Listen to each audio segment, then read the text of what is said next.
Have you ever noticed that the businesses you trust the most often don't feel like they're marketing to you? That's not by accident.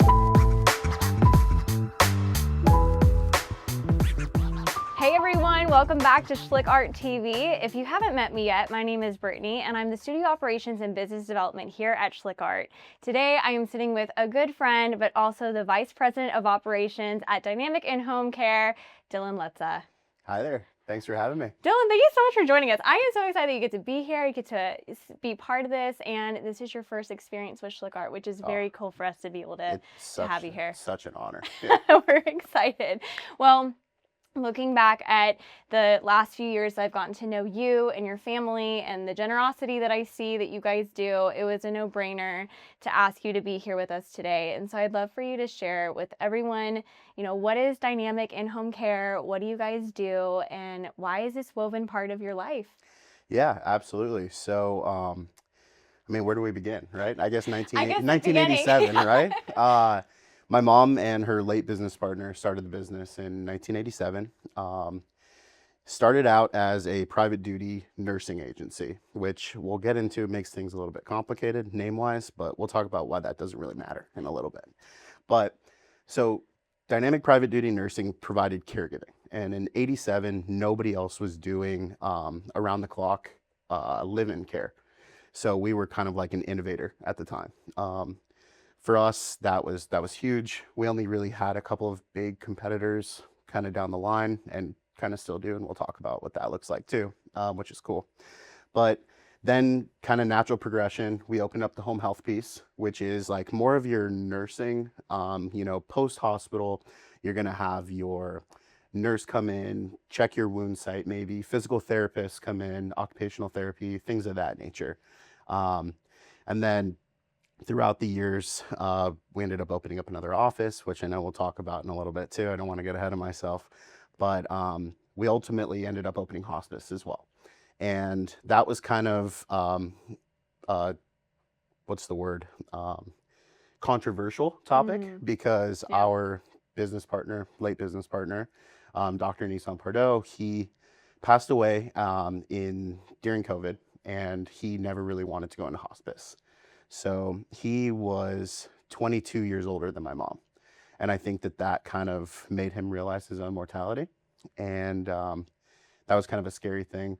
Ultimately, his son has come in since he passed and joined us in the business as a partner to my mom. And we, did open up hospice. It has been great to kind of continue that care continuum. And that's really kind of where we're at today and what Dynamic In-Home Care looks like. It's different, we have a couple different business lines that really all merge to one to be that full in-home care continuum to help people age in place. Let's talk about that. You guys have, I know because I get to spend a lot of time with you through the JCs and through our friendship.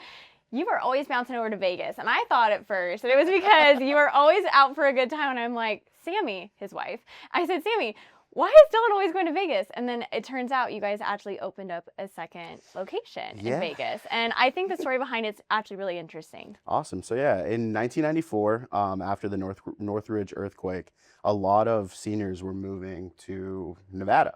So it was just kind of like a natural thing, like, hey, if they're going to move, we might as well follow that business.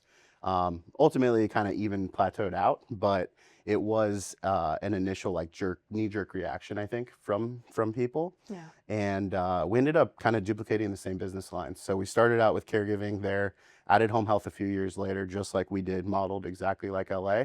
And then we ultimately added hospice about 3 years ago. And that's really starting to grow. And it's really exciting. What I really value about just who you guys are as people, your family, your wife works with you, your mom works with you. And so much of the industry that you're in is very sensitive topic of health and passing. And, people hear hospice and they think the worst, right? Absolutely. And so tell me a little bit more about maybe the core values you guys have at Dynamic In-Home Care.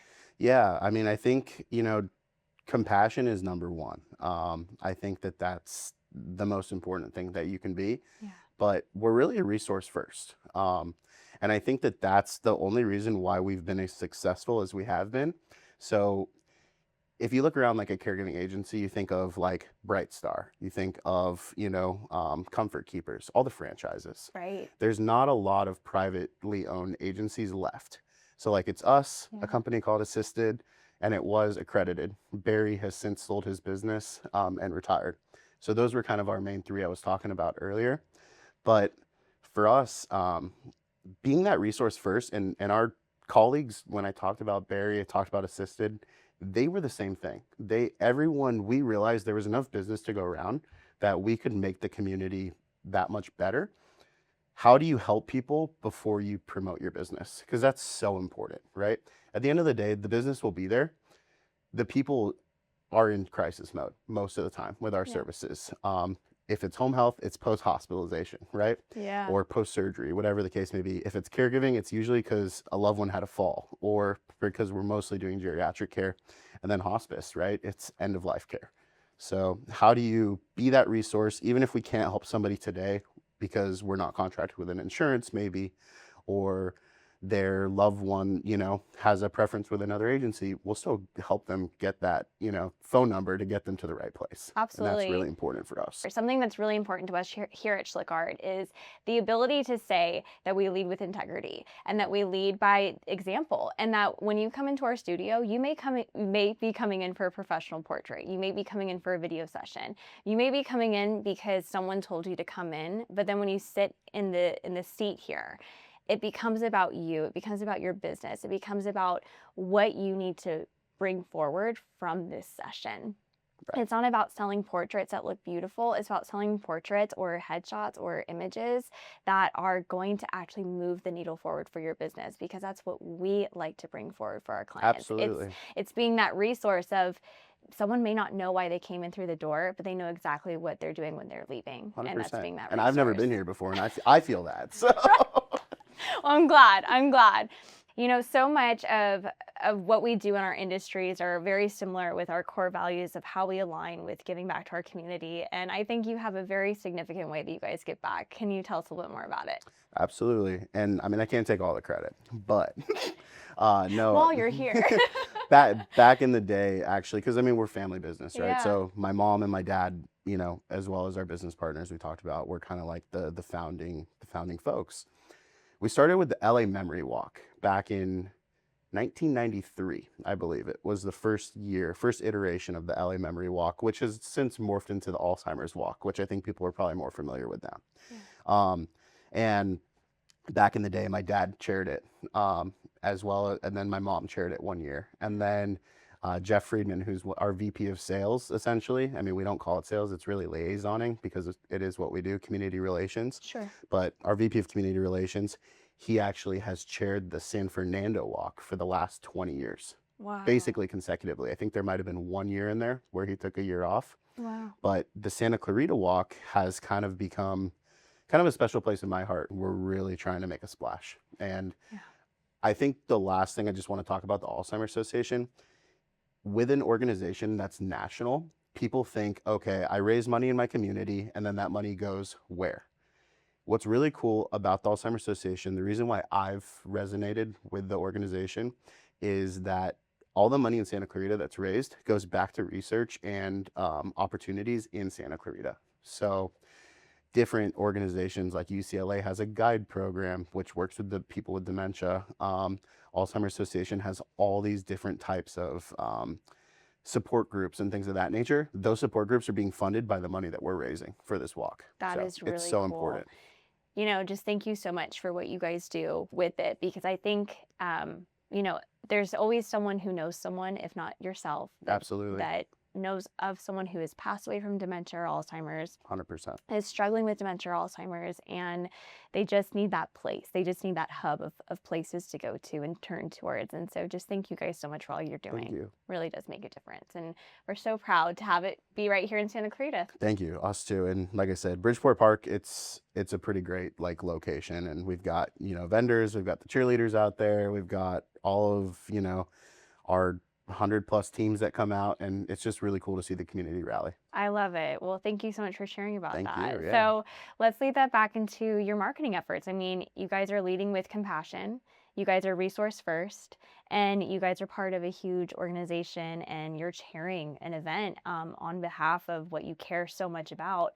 This sounds like very organic marketing, if you ask me. 100%. Tell us more. Well, it's funny because I mean, over the years, I think, especially me, I went to school at Cal Lutheran. I was a marketing major. So I kind of came into the business really gung ho. Like, hey, let's do some SEO. Let's do all this, pay-per-click stuff. It works, absolutely. But again, I talked about earlier, we're not a franchise.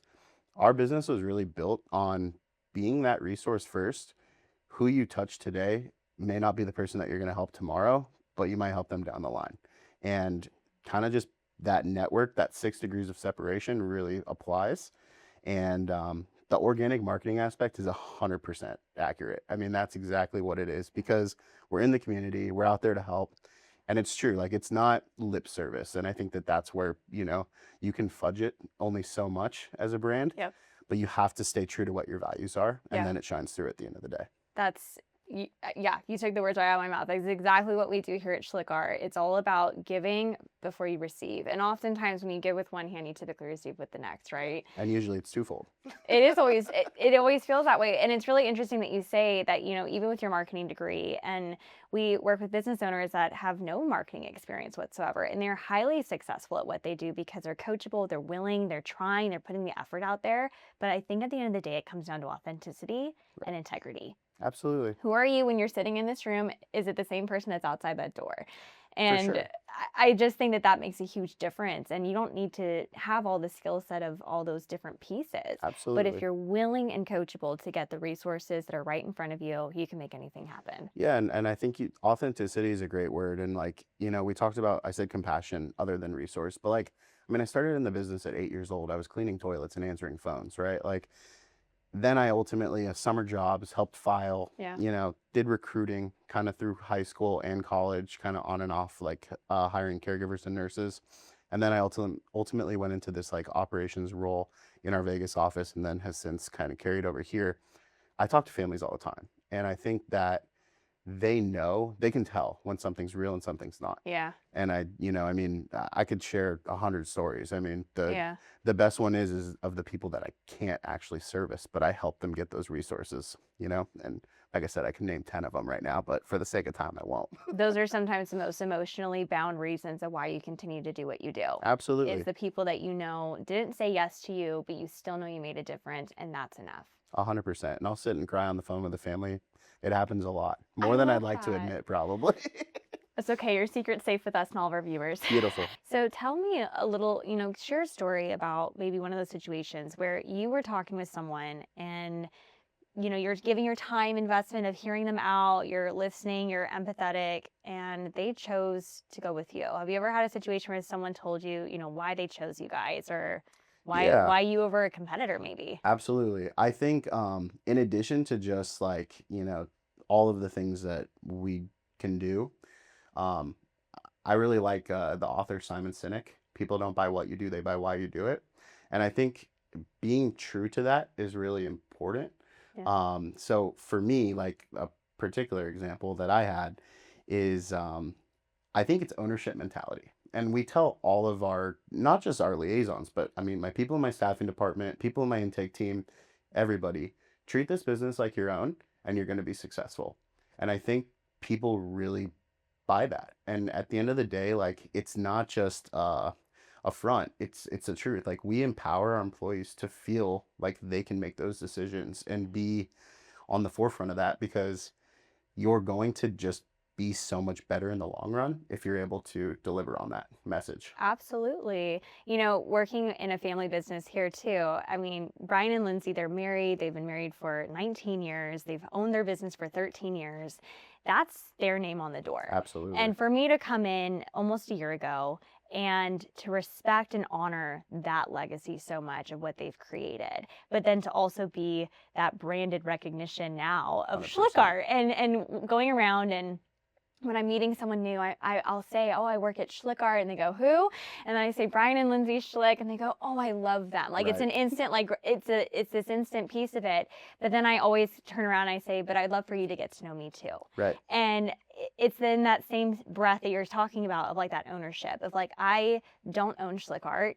This is not my baby, but I do treat it as though it is because of the respect and legacy that it protects. Absolutely. And it's that buy-in. And like, just to stay on that topic, I mean, what makes my heart happy is at these Alzheimer's walks, I'll work the booths, like not Santa Clarita because I'll be behind the scenes. But sure, yeah, you'll be the one who's like a bullet in the wind. Yeah, right? You'll be zooming off. In like in the other walks, I'll be behind the booth and people come and be like, oh, where's the owner? And I'm like, oh, like Carol's at home. It's like, no, the owner, Jeff, right? Like going back to, again, my VP of Community Relations, like people think that he owns the business and we love that as ownership. Like that makes us so happy because again, it's like you're treating it like it's your own. Because it means that your values that you've already instilled and empowered into your people is actually making impact to the point where it doesn't matter who they think owns it. They think that someone cares that deeply enough. 100%. Let's talk about everyone's favorite topic, networking. How do I give a 1-minute commercial? What do I say? How do I not push business cards and make sure that the trust factor is there? I think it's everyone's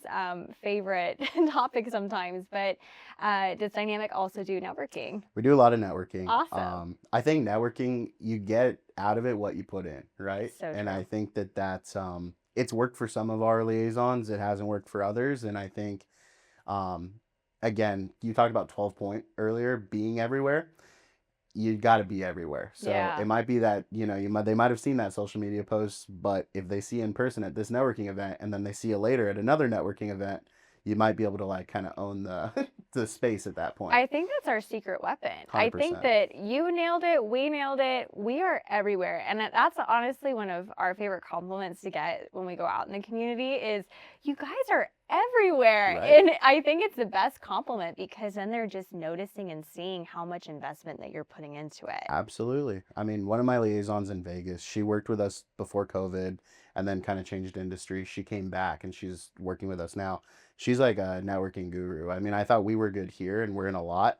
She's at everything. She's at every event. She's at every meeting in the morning. And like, it just, people will say to her, like, I see Lindsay everywhere. And it's so important. I mean, I really think it's important for that brand recognition. Tell me a little bit more about the networking groups that you guys choose to be part of. How do you select them? What is your focus and what's your intention behind it? Absolutely. I mean, I think we're in different groups. I think the majority of them are going to be senior focused just because of the nature of our business. Yeah. But I mean, there also are those types of groups that are like, where you have one professional from like a certain specialty category and then you kind of like refer within the group. We're definitely part of some of those types of things like a leads or a tops.